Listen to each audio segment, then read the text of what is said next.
Assalamualaikum warahmatullahi wabarakatuh. Halo semuanya, kembali lagi bersama saya Rizky Maria.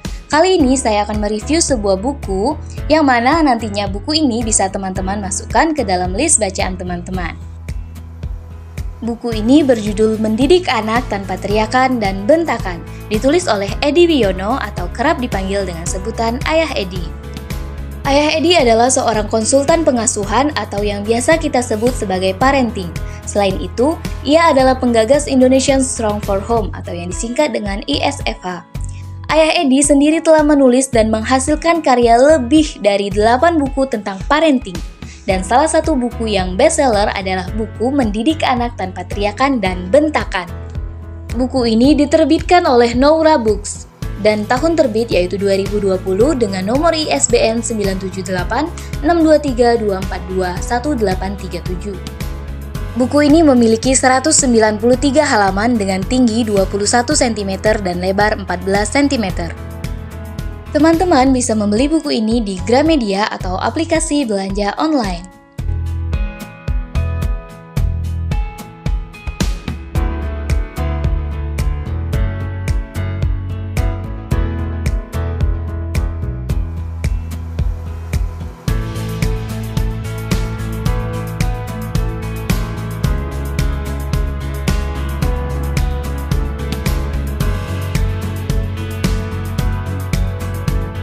Di bagian cover atau sampul depan buku terdapat nama pengarang dan juga judul buku, yaitu Mendidik Anak Tanpa Teriakan dan Bentakan. Selain itu juga terdapat gambar seorang anak yang sedang menutup telinga dan gambar sebuah toa. Hal ini selaras dengan judul, di mana toa di sini diibaratkan sebagai teriakan dan bentakan, dan bisa dilihat dari ekspresi anak tersebut bahwa suara toa itu mengganggunya. Bagian cover memiliki kesan minimalis dan sederhana. Hal ini dikarenakan cover buku hanya menggunakan background putih polos, ditambah dengan tinta tulisan yang dominan berwarna merah. Di bagian sampul belakang buku terdapat sinopsis, informasi penulis, dan juga nomor ISBN. Sampul belakang buku memiliki background berwarna hijau toska dengan tulisan yang berwarna hitam. Di bagian samping buku terdapat nama penerbit, judul buku, dan juga nama penulis. Selanjutnya adalah isi buku atau daftar isi buku. Isi buku ini meliputi memutus rantai kekerasan dalam keluarga, yakni sebuah pengantar. Selanjutnya buku ini terdiri dari 2 bagian. Bagian 1 tentang anger management, yang mana terdiri dari 5 subbagian. Pertama adalah kenapa anger management. Yang kedua, jangan marah, jangan marah, jangan marah. Yang ketiga, waspadai mulut yang murka. Yang keempat, kenapa kita marah. Yang kelima, langkah-langkah memadamkan marah. Bagian 2 membahas tentang komunikasi efektif minus marah, yang mana terdiri dari 5 subbagian. Yang pertama, memahami sosok orang tua di mata anak. Yang kedua, memulai lembaran baru. Yang ketiga, membuat kesepakatan bersama. Yang keempat, komunikasi lancar, cinta kasih mekar. Yang kelima, mencintai tanpa darah tinggi. Dan selanjutnya akan membahas tentang penulis. Isi buku yang pertama yaitu memutus rantai kekerasan dalam keluarga, sebuah pengantar. Di dalam bagian ini terdapat harapan-harapan penulis kepada pembaca agar tidak mengulangi gaya mendidik dengan teriakan dan bentakan. Selanjutnya pada bagian ini akan disuguhkan sebuah kisah inspiratif mendidik anak tanpa kekerasan dari Dr. Arun Gandhi. Dr. Arun Gandhi ini merupakan cucu mendiang dari Mahatma Gandhi. Pernah menuturkan sebuah kisah dalam hidupnya yang sungguh mengesankan. Dalam kisah ini diceritakan bahwa Dr. Arun Gandhi bersama kedua orang tuanya tinggal di sebuah perkebunan tebu, kira-kira 18 mil jauhnya dari kota Durban, Afrika Selatan. Suatu hari, Dr. Gandhi bersama dengan ayahnya pergi ke kota.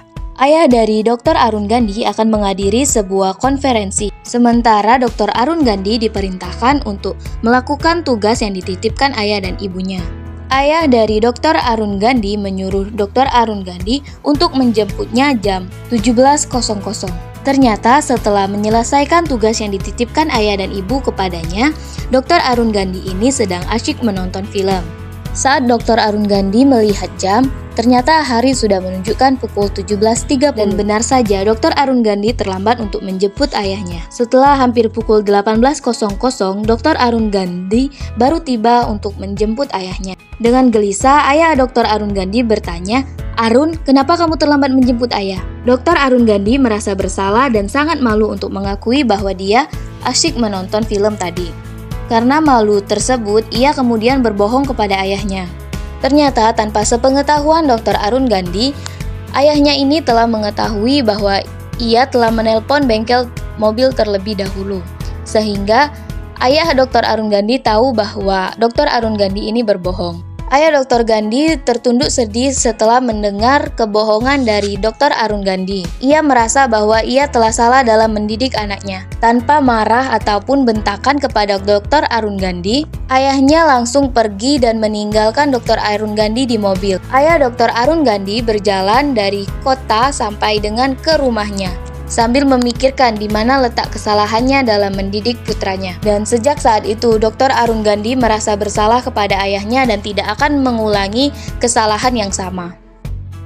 Selanjutnya memasuki bagian 1 tentang anger management. Dalam bagian ini akan dibahas tentang pentingnya anger management. Anger management adalah bagaimana keterampilan kita dalam mengelola amarah. Setelah memiliki keterampilan dalam mengelola amarah ini, kita bisa menerapkannya sehingga mendapatkan komunikasi yang efektif, baik itu komunikasi dengan anak maupun dalam pekerjaan dan masyarakat. Sebelum mendidik anak-anak, kita sebagai orang tua harus bisa mendidik diri kita terlebih dahulu. Seperti yang dikatakan dalam buku ini, berkacalah sebelum berbicara. Selanjutnya, pada bagian 1 ini kita akan disuguhkan dengan komik. Komik ini membahas tentang melodrama sepanjang hari kebanyakan keluarga Indonesia. Jadi komik ini menceritakan yang dihadapi oleh seorang ibu dengan ketiga anak. Kisah dalam komik ini sangat relate dengan keadaan beberapa keluarga di Indonesia. Dalam komik ini juga menyajikan gambar yang sangat realistis dengan kehidupan sehari-hari. Kisah dalam komik ini menceritakan tentang contoh kebiasaan marah orang tua kepada anak-anaknya. Selanjutnya akan dibahas pula tentang efek negatif dari marah bagi kesehatan tubuh manusia. Pada bagian ini juga akan dijelaskan tentang dampak dari marah atau membentak pada sistem kerja otak atau psikologi dan saraf anak. Dampak dari marah atau membentak pada sistem kerja otak atau psikologi dan saraf anak ini sudah diuji coba atau dilakukan penelitian oleh para ahli. Dalam pembahasan di bagian ini akan dijelaskan bagaimana kalimat negatif atau kata-kata beracun akan meninggalkan kesan dan luka yang lama pada diri seorang anak, bahkan bisa jadi tertanam dalam benaknya sepanjang hidup. Ada beberapa efek negatif jangka panjang yang bisa terjadi jika orang tua terbiasa mendidik anak dengan bentakan, teriakan, dan makian. Salah satunya adalah memperparah masalah perilaku pada anak, serta mengganggu perkembangan otak anak. Dalam buku ini terdapat kutipan motivasi atau quote dari tokoh publik pada akhir subbagian. Salah satu kutipan yang saya sukai adalah, "Tongkat dan batu dapat mematahkan tulang, tetapi kata-kata mampu mematahkan hati." Selanjutnya akan dibahas tentang pandangan kita sebagai orang tua terhadap konflik. Konflik ini bisa dijadikan sebagai masalah dan bisa dijadikan sebagai pembelajaran. Amarah tidak lain hanya ekspresi diri yang terluka, takut, dan frustasi. Pada pembahasan di akhir bagian 1 ini membahas tentang teknik dan langkah-langkah untuk meredakan amarah dan mengendalikan emosi. Dikatakan dalam buku ini bahwa langkah-langkah untuk mengendalikan dan meredahkan amarah adalah dengan cara yang pertama, mengenali tanda-tanda marah dalam diri kita. Yang kedua itu diam. Ketiga, beristirahat. Keempat, membasuh diri, bisa mandi, dan bagi umat muslim bisa juga dengan berwudu. Mind in mind, atau pikiran dalam pikiran. Pada bagian 2, komunikasi efektif minus marah akan dibahas tentang bagaimana seorang orang tua harus selalu mengintrospeksi diri untuk meningkatkan kualitas hubungan dan komunikasi dengan anak. Introspeksi diri ini bisa dimulai dengan bertanya kepada anak seperti apa sosok orang tua di mata mereka. Ada beberapa akibat yang bisa terjadi jika orang tua malas mengintrospeksi diri serta tidak mau meningkatkan kualitas hubungan dan komunikasi dengan anak. Salah satu akibatnya yaitu membuat hubungan orang tua dan anak menjadi semakin renggang. Dan banyak lagi akibat-akibat negatif lainnya. Orang tua dapat membuat rapot untuk dirinya sendiri, yang mana rapot ini akan diisi menurut pandangan anak. Karena komunikasi yang inspiratif akan mendorong orang lain untuk melakukan yang terbaik.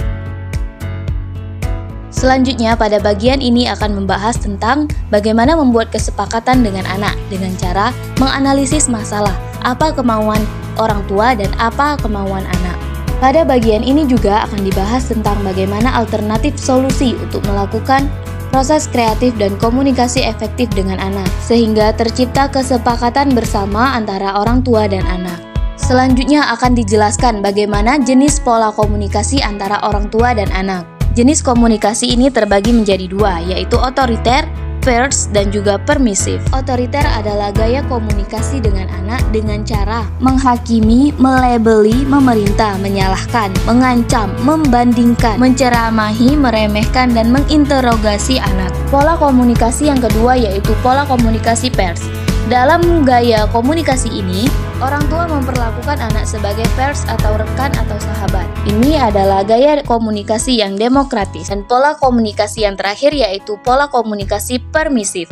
Gaya komunikasi ini memiliki persamaan dan perbedaan dengan gaya otoriter. Persamaannya, keduanya sama-sama tidak mendengarkan dan mempertimbangkan pendapat anak. Sedangkan perbedaannya yaitu jika gaya komunikasi otoriter lebih cenderung ke memarahi anak, melabeli anak, dan menyalahkan anak, maka gaya komunikasi permisif itu lebih menasehati, memberi solusi yang menggampangkan, mengalihkan, dan membohongi anak, dengan maksud untuk menghibur anak. Gaya komunikasi permisif membuat anak kehilangan kesempatan untuk belajar dari masalah atau kesalahannya. Anak juga tidak terlatih mengambil keputusan. Anak cenderung dimanja oleh kedua orang tuanya. Pada bagian ini juga akan dibahas tentang cara-cara menyelesaikan konflik dengan anak. Teknik pengendalian amarah dan komunikasi efektif yang kita pelajari bertujuan agar orang tua dapat membangun hubungan harmonis dan menyelesaikan konflik dengan anak. Cara-cara ini juga bisa diterapkan saat kita berkonflik dengan suami atau istri, saudara, teman, atau siapapun. Dengan begitu, anak tidak akan terkena getahnya saat kita sedang bete karena ribut dengan pasangan atau berselisih paham dengan teman. Pada halaman setelah bagian 2 ini akan dibahas tentang penulis.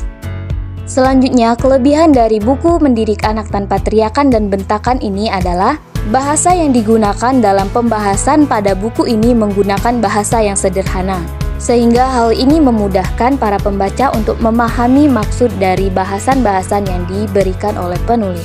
Selain itu juga, pada buku ini menyajikan sebuah komik, sehingga hal ini menarik bagi pembaca untuk membaca halaman-halaman berikutnya. Contoh permasalahan dan konflik yang dituangkan dalam buku ini juga sangat realistis dengan kehidupan keluarga di Indonesia.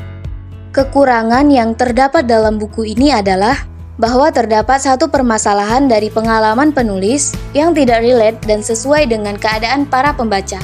Menurut opini saya, buku ini sangat cocok dibaca oleh para orang tua yang memiliki kebiasaan mendidik anaknya dengan teriakan dan bentakan. Dengan membaca buku ini, bertujuan untuk mengubah pola dengan mendidik anak yang sebelumnya dengan menggunakan teriakan dan bentakan menjadi tidak menggunakan teriakan dan bentakan, yakni dengan cara anger management atau mengelola amarah, dan juga dengan cara komunikasi efektif dengan anak. Selain itu juga buku ini cocok dibaca oleh para guru-guru dan juga calon guru ketika nanti hendak mendidik anak-anak sebagai generasi penerus bangsa yang mereka didik di sekolah. Tentunya didikan ini tanpa menggunakan teriakan dan bentakan. Buku ini sangat cocok dibaca oleh para remaja yang kelak nantinya akan menjadi orang tua bagi anak-anak mereka. Hal ini merupakan langkah awal untuk mendidik diri sendiri sebelum nantinya mendidik anak-anak. Supaya anak-anak generasi penerus bangsa ini psikologinya tidak terganggu oleh bentakan dan teriakan dari orang tuanya. Mendidik anak tanpa teriakan dan bentakan juga sejalan dengan pendapat Benjamin Spock. Benjamin Spock adalah seorang dokter anak di Amerika dan juga seorang aktivis politik. Ia mengatakan bahwa kemarahan tidak akan mengajarkan anak bagaimana mengatasi konflik atau menyelesaikan masalah. Pendidikan yang efektif membutuhkan kesabaran dan pemahaman. Baiklah teman-teman, sekian yang dapat saya sampaikan pada video kali ini. Semoga bermanfaat dan juga bisa menambah minat baca kita semua. Saya ucapkan terima kasih dan saya akhiri. Wassalamualaikum warahmatullahi wabarakatuh. Bye-bye.